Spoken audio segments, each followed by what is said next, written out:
Saludos de Cristo, hermano y hermana que nos siguen cada semana en nuestro canal en YouTube. Soy Enoc Martín con ustedes en los comentarios de Escuela Sabática Profundizada. Desde Guatemala, Centroamérica, con la lección titulada La unidad del Evangelio. Un tema vital e importante para cada uno de nosotros.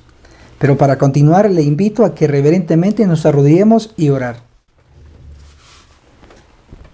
Padre que está en los cielos, santificado sea su nombre, pedimos su Santo Espíritu, que sea Él nuestro Maestro y nosotros sus alumnos. Es nuestra petición en el nombre de Cristo Jesús. Amén. Nuestro primer punto a analizar se titula La oposición que evita la unidad. Debemos resaltar que Pablo, anteriormente a su conversión, era de la secta de los fariseos. Él mismo lo declara en Hechos capítulo 23, el verso 6, donde él dice: soy fariseo, hijo de fariseos. Luego encontramos que los judaizantes también eran de la misma secta de los fariseos. Eso se corrobora en el libro de Hechos, el capítulo 15, el verso 5. En ese verso también se nos asegura que los de la secta de los fariseos eran creyentes, es decir, al igual que Pablo, ellos también habían sido bautizados, creían en Cristo como el Mesías. Sin embargo, los judaizantes aún defendían la ley ceremonial, específicamente que se tenía que aplicar aún la circuncisión. Pablo a estos personajes les llama hermanos porque eran parte de los creyentes en Cristo. Eran cristianos también. Pero vean cómo Pablo le llama a ellos. Gálatas, el capítulo 2, el verso 4. Y eso por causa de los falsos hermanos. Así le llama a los judaizantes falsos hermanos. ¿Cuál es nuestro punto? Es que la oposición primero se encuentra dentro de la misma iglesia. Saulo encontró oposición dentro de la iglesia con sus propios hermanos. Esto nos muestra que también en nuestro tiempo habrá oposición dentro de la iglesia, habrá controversia.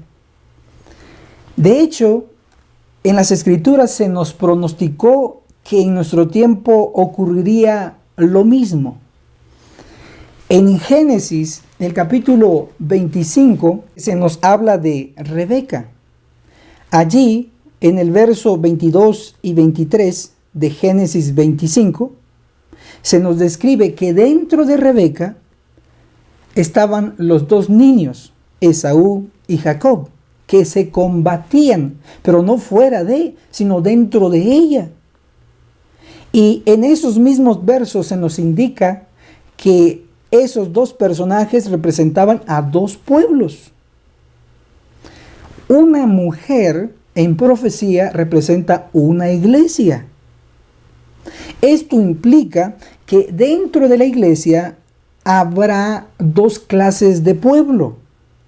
Unos que sirven a Dios y otros que sirven al diablo y se sirven a sí mismos. El espíritu de profecía nos conecta este punto con nuestro tiempo. Testimonios para los ministros. En la página 46 declara: hay dos influencias opositoras que se ejercen continuamente sobre los miembros de la iglesia. Una influencia trabaja para la purificación de la iglesia y la otra para la corrupción del pueblo de Dios. ¿En qué parte está usted? Yo estoy en los que trabajan para la purificación del pueblo de Dios. Espero que usted no esté del lado de los que trabajan para la corrupción del pueblo de Dios. Puede ser por dos razones que esté por ahí. Número 1, que tenga miedo de predicar la verdad presente.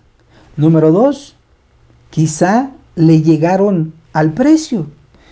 Uno se puede sorprender, pero es lo que dice la Escritura. Veamos nuestro punto número 2. Y nuestro punto número 2 se relaciona con las dos clases de circuncisión. Gálatas, el capítulo 2, vamos a leer el verso 3. Sin embargo, ni aun Tito, que estaba conmigo, aunque era griego, es decir, gentil, fue compelido a circuncidarse. Es decir, que Tito no fue obligado a circuncidarse, a pesar de que él era griego, era gentil. Para entender bien todos estos puntos registrados en Gálatas capítulo 2, debemos comprender qué clases de circuncisión han existido. El profeta Ezequiel 44:7, incircuncisos de corazón e incircuncisos de carne. Obsérvese que están los incircuncisos de corazón y los incircuncisos de carne.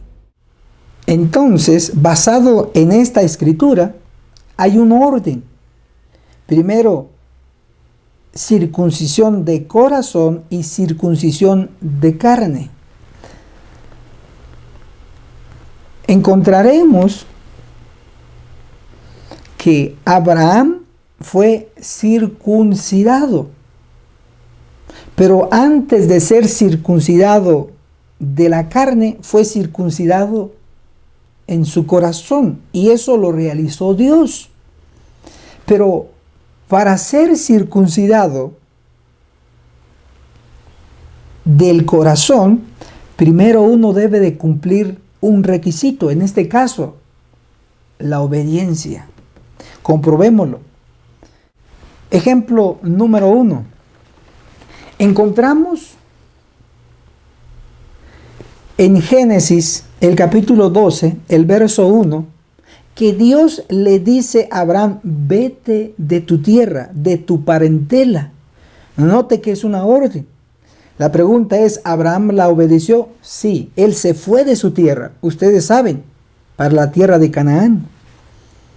Luego tenemos otra orden. En Génesis capítulo 13, el verso 17 y el verso 18, Dios le dice: levántate, recorre la tierra. ¿Pero qué tierra? La tierra de Canaán, porque él llegó a esa tierra. Entonces él se levantó y recorrió la tierra, porque esa tierra lo iba a heredar sus descendientes. Obedeció. Orden número 3. Eso lo encontramos en Génesis capítulo 17, el verso 10. Se le ordena a Abraham y a todos los varones que deben circuncidarse. En Génesis capítulo 17, el verso 23 y el verso 24 nos muestran que Abraham se circuncidó a Ismael y a sus siervos. Obedeció. Obsérvese que la tercera orden principal de Dios hacia Abraham fue la circuncisión según la carne. Luego tenemos el ejemplo número 4, el despedir. ¿A quién? A Agar e Ismael. Sí, Abraham recibió la orden de parte de Dios de expulsar, de sacar a Agar e Ismael. Eso lo podemos leer en Génesis capítulo 21, el verso 12 y el verso 14. Abraham obedeció. Y finalmente, el ejemplo número 5 de obediencia, ejecutando la orden dada por Dios, es la que más conoce usted. Dios le dio la orden a Abraham de sacrificar a su hijo, a Isaac. Eso lo podemos encontrar en Génesis. El capítulo 22 se nos describe detalle por detalle en ese capítulo. En resumen, tenemos 5 órdenes y 5 obediencias. La tercera orden que Abraham recibió de Dios fue la circuncisión y él la obedeció. Pero esa circuncisión en Génesis 17 es una circuncisión según la carne o circuncidar la carne. Antes de esa circuncisión ya hemos dicho que hay un principio. Está la circuncisión del corazón y segunda la circuncisión de la carne. Abraham fue circuncidado según la carne porque ya había sido circuncidado en su corazón y esa obra lo realizó Dios. Debemos dejar en claro que la circuncisión de la carne fue eliminada, abolida en la cruz. El sistema ceremonial, la ley ceremonial fue eliminada. Pero la única circuncisión que quedó vigente fue la circuncisión del corazón y esa circuncisión lo realiza directamente Dios. Eso se puede corroborar en Deuteronomio capítulo 10, el verso 16, donde dice que se debe circuncidar el prepucio del corazón. También en Deuteronomio capítulo 30, el verso 6, se nos dice que Dios es el que circuncida el corazón. Pero observó que en Deuteronomio capítulo 10, el verso 16, se nos dice que se debe circuncidar el prepucio del corazón. Eso se puede corroborar en versiones en español antiguas o en la versión que usó la hermana Elena de White, la versión King James, dice prepucio del corazón. Pero eso lo circuncida Dios mismo, siempre y cuando nosotros somos obedientes a su ley, a sus mandamientos. Él entonces hace esa obra en nosotros. Leamos lo que dice Isaías 52, el verso 1, con la luz que ya hemos explicado. Despierta, despierta, Sión, vístete tu fortaleza, vístete tu hermosa ropa, oh Jerusalén, ciudad santa, porque nunca más vendrá a ti incircunciso ni impuro. Notemos que el incircunciso y el impuro no más va a estar dentro de la congregación. ¿Por qué?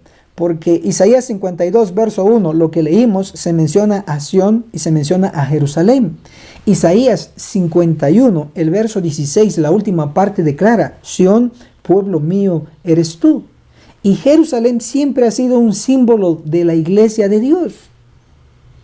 Isaías 52, 1 está hablando de la iglesia de Dios, debe despertar. Está hablando de Jerusalén, la iglesia de Dios. Pero se nos pronostica que no habrá en algún momento más incircunciso ni inmundo. Definamos qué es inmundicia. De acuerdo a la Biblia, inmundicia es enfermedad. El leproso tenía que gritar inmundo, inmundo, inmundo, implicando que él estaba enfermo. Cuando dice Isaías 52:1 que no habrá dentro del pueblo de Dios inmundo, implica que en algún momento no habrá enfermo dentro del pueblo de Dios. Pero en el pasado, en el presente, dentro del pueblo de Dios ha habido y hay enfermos. Implica que Isaías 52, verso 1 aún está en el futuro, en un futuro cercano. Pero ¿qué es incircunciso en Isaías 52, verso 1? Ya no puede ser incircunciso de la carne, el quitar el prepucio del miembro viril del hombre. Aquí no se refiere a eso. No se refiere a lo que defendían los judaizantes. Aquí en Isaías 52, 1, cuando se refiere al incircunciso, se refiere al que no es circuncidado en el corazón. Y esa obra, como ya lo hemos demostrado, solamente lo puede hacer Dios. Pero Dios no lo va a hacer si nosotros no somos como Abraham, no somos obedientes. Es el requisito para que Él actúe y circuncide nuestro corazón.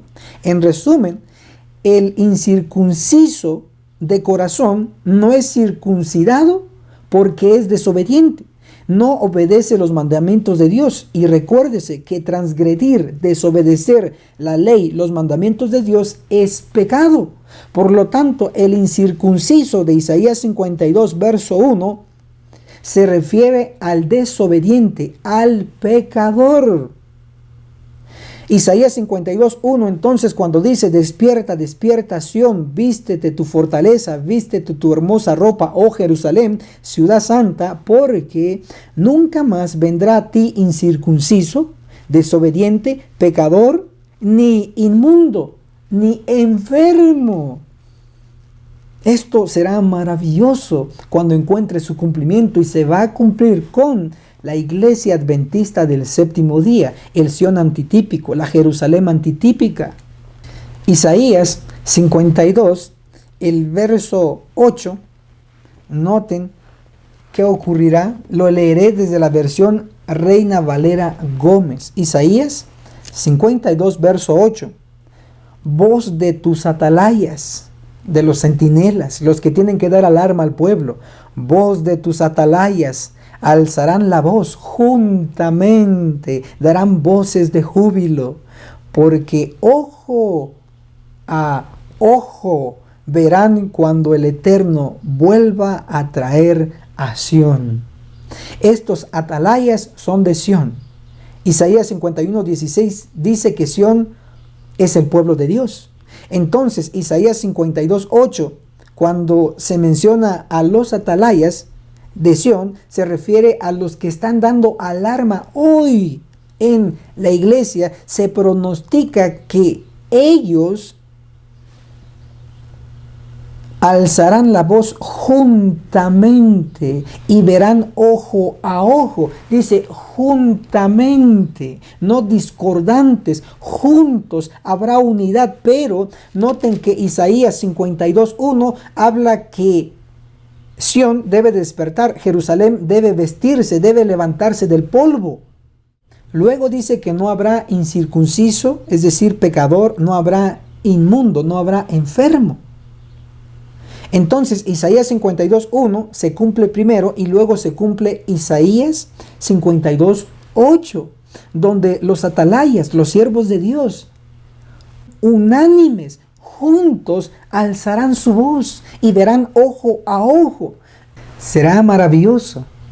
Habrá unidad dentro del pueblo de Dios. Después de la purificación de la iglesia, habrá una perfecta unidad. Ahora pasemos a nuestro tercer y último punto, titulado el centro de operaciones del Evangelio, en tipo y antitipo. Para ello dirijámonos a la epístola de Gálatas. En el capítulo 2, el verso 1, después, pasados 14 años, fui otra vez a Jerusalén. Si él ya había ido otra vez, implica que había ido una vez antes. Para ello leemos Gálatas capítulo 1, el verso 18. Después, pasados 3 años, fui a Jerusalén a ver a Pedro. Entonces tenemos 3 años, tenemos 14 años, haciendo un total de 17 años. Pero definamos en qué año fue convertido Saulo. Para ello vamos a leer lo que dice el capítulo 19, titulado Una profecía significativa, en el libro del conflicto de los siglos, en la página 375. Declara: las 70 semanas o 490 años concedidos a los judíos terminaron, como lo vimos, en el año 34 de Jesucristo. En dicha fecha, por auto del Sanedrín judaico, la nación selló su rechazamiento del Evangelio con el martirio de Esteban y la persecución de los discípulos de Cristo. Lo que está diciendo aquí es que Esteban fue martirizado en el año 34. Y recuérdense que ahí estaba Saulo, el joven. Sigamos leyendo el mismo párrafo.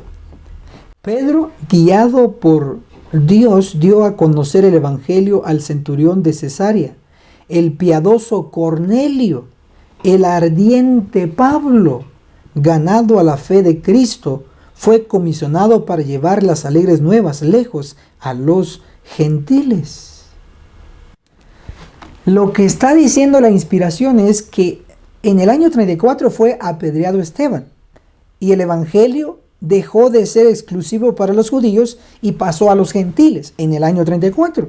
Pero en ese año, uno de los primeros conversos se mencionan acá es Cornelio. Y se menciona en segundo lugar al gran apóstol Pablo, implicando que Pablo fue convertido en el año 34. Es decir, los 3 años de Gálatas 1:18 inician con la conversión de Pablo. Y luego siguen los 14 años, donde Pablo hace su segunda visita a Jerusalén a partir de su conversión. Es decir, desde el año 34 contamos 17 años, hagamos la pequeña suma. Año 34 más 17 años nos lleva al año 51 después de Cristo. Del año 34 al año 51 hay exactamente 17 años. Y Gálatas capítulo 2, el verso 1 y los siguientes versos nos registran lo que ocurrió en el primer concilio realizado en Jerusalén. Eso también está registrado en el libro de Hechos, el capítulo 15, el primer concilio. ¿En qué año fue realizado? En el año 51 después de Cristo. Resaltaré este otro detalle. Recuérdense que el centro de operaciones del Evangelio siempre fue la región de Judea, es decir, Jerusalén. Uno puede leer Hechos capítulo 1, Hechos capítulo 2 y encontrará que en Hechos capítulo 1 Cristo le ordenó a sus discípulos que no se fueran de Jerusalén, que dentro de pocos días iban a recibir al Espíritu Santo. Y eso es lo que ocurrió basado en Hechos capítulo 2. En el día 50, en el Pentecostés, ellos reciben el poder del Espíritu Santo. ¿Dónde? En Jerusalén. Ese era el centro de operaciones del Evangelio. Y lo corrobora así tan acertado Hechos capítulo 1, el verso 8. Y recibiréis poder cuando venga el Espíritu Santo sobre vosotros y me seréis testigos. ¿Desde dónde? Desde Jerusalén, toda Judea, Samaria y hasta lo último de la tierra. Notamos y observamos que el centro de operaciones del Evangelio siempre fue Jerusalén y de ahí se esparció para todas las naciones. Hagamos otra observación que es vital en este estudio. En el año 31, Cristo fue crucificado. Y en ese mismo año, los discípulos reciben el poder del Espíritu Santo en Jerusalén.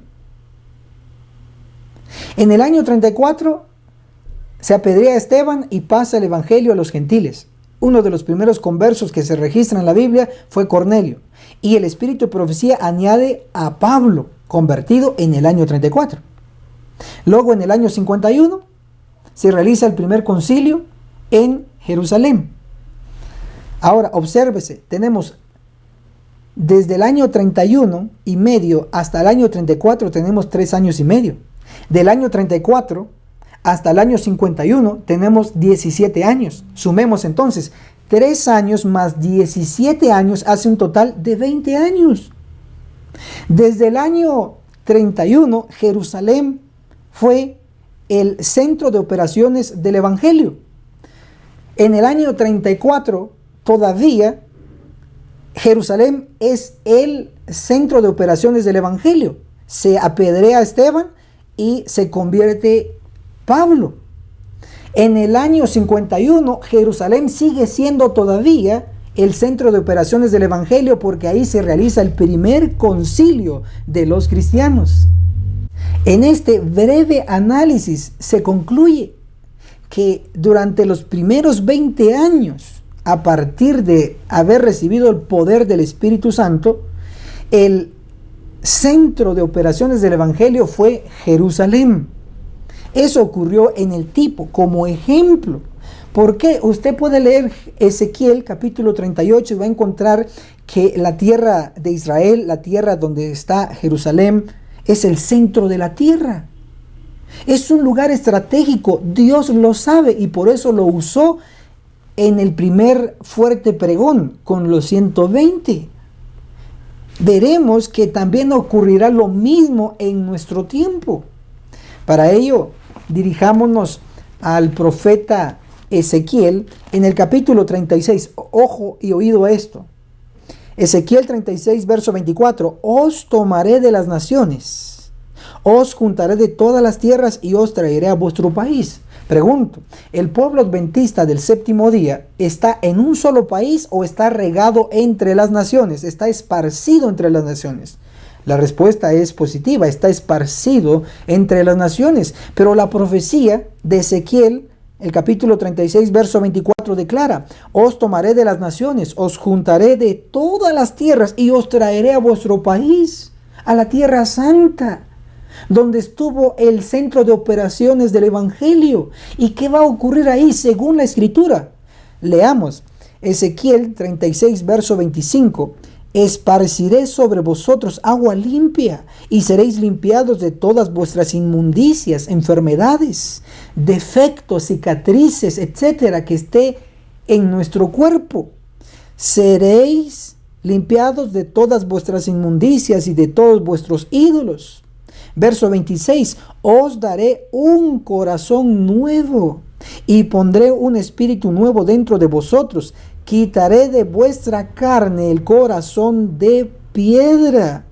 El corazón nuestro se ha endurecido tanto por el pecado que se describe como un corazón de piedra. Os quitaré de vuestra carne el corazón de piedra y os daré un corazón de carne. Un corazón tierno, suave, obediente a la palabra de Dios. Se observa que todo esto ocurrirá, de acuerdo a Ezequiel 36, verso 24, en la tierra de nuestros padres, en lo que hoy se conoce como el Medio Oriente, en el centro de la tierra. Dios promete hacerlo, no nosotros, Él lo promete. Se puede observar que habrá un cambio de corazón. Se quita el corazón inclinado al pecado y se coloca un corazón inclinado al bien. Ya no más habrá incircunciso de corazón. Solamente habrán obedientes. Ezequiel 36, verso 27 dice: pondré mi espíritu dentro de vosotros y haré que andéis en mis mandamientos. Además, el profeta del Evangelio, Isaías, lo confirma. Isaías, el capítulo 2, el verso 2. En el último tiempo, observen detalladamente, en el último tiempo o en los últimos días. Y nosotros vivimos en estos últimos días, implicando lo que dice Isaías acá es para nuestro tiempo. Isaías 2:2. En el último tiempo será confirmado el monte de la casa del Eterno por cabecera de los montes, será exaltado sobre los collados y correrán a él todas las naciones. Jamás ha ocurrido tal cosa. Estamos a punto de presenciarlo. Isaías 2, el verso 3. Vendrán muchos pueblos y dirán: venid, subamos al monte del Eterno, a la casa del Dios de Jacob. Nos enseñarán sus caminos y andaremos en sus sendas, porque de Sión, ¿de dónde? De Sión saldrá la ley y de Jerusalén la palabra del Eterno. Esto es lo que enseña la Biblia. Las naciones van a correr a Jerusalén, a la Tierra Santa, al Medio Oriente. ¿Por qué?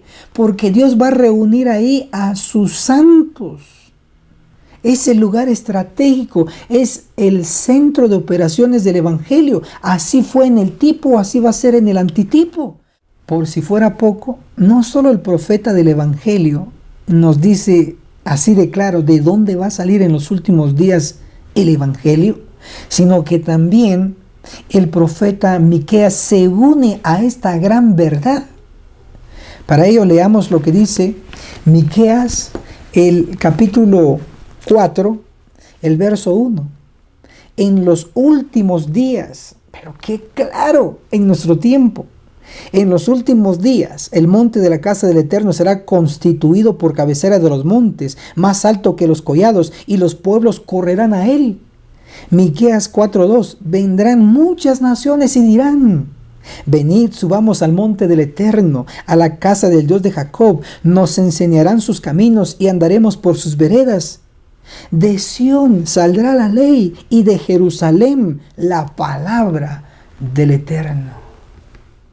En el tipo, la palabra de Dios salió de Jerusalén. En el antitipo, en los últimos días, nuestro tiempo, la palabra de Dios también saldrá de Jerusalén, el centro de la tierra, el lugar estratégico para la proclamación del fuerte pregón. Esto es perfección. Según Ezequiel capítulo 36, el verso 24 al 27, hay un orden secuencial. Número 1, el pueblo está esparcido entre las naciones, lo que es una realidad con nosotros hoy. Dios promete reunir a sus esparcidos en la Tierra Santa, en el centro de operaciones del Evangelio. Número 2, Dios promete realizar una limpieza, una purificación del alma. Nos limpia de pecado, nos limpia del cuerpo. Tercero, Él promete hacer un cambio de corazón. Nos quita el corazón duro por el pecado y nos pone un corazón de carne, tierno, obediente a la palabra de Dios. Por lo tanto, ya no estaremos inclinados al pecado. No habrá más pecadores en medio del pueblo. Cuarto, se nos promete que después de habernos purificado, Él nos dará su Santo Espíritu y guardaremos sus mandamientos. Eso es verdaderamente lo que Dios siempre ha querido desde el principio con Adán y Eva, y finalmente lo obtendrá con el pueblo adventista del séptimo día, los sobrevivientes al juicio de los vivos. Verdaderamente será un día grande para los fieles, pero terrible para los infieles. Ahora es nuestra oportunidad de hacer los cambios. Hoy es nuestra oportunidad de cumplir los requisitos, gemir y clamar. Así de sencillo. Si hacemos esas dos cosas, finalmente obtendremos el sello. El sello no de circuncisión de nuestro miembro viril, sino un sello en la frente que única y exclusivamente lo podrán ver los ojos angelicales. El que no tenga el sello, pasarán 5 ángeles basado en Ezequiel 9 y cortarán. Espero que usted no sea de los cortados, espero que usted sea de los sellados, los que recibirán inmortalidad, vida eterna y no probarán la muerte. Y serán de los que cumplirán el precioso capítulo de Ezequiel 36, del verso 24 al 27. Que el cielo lo bendiga poderosamente. Para concluir, le invito a que nos pongamos de rodillas y orar. Padre que está en los cielos, santificado sea su nombre. Le damos gracias por habernos enseñado. Pedimos perdón por nuestras abominaciones.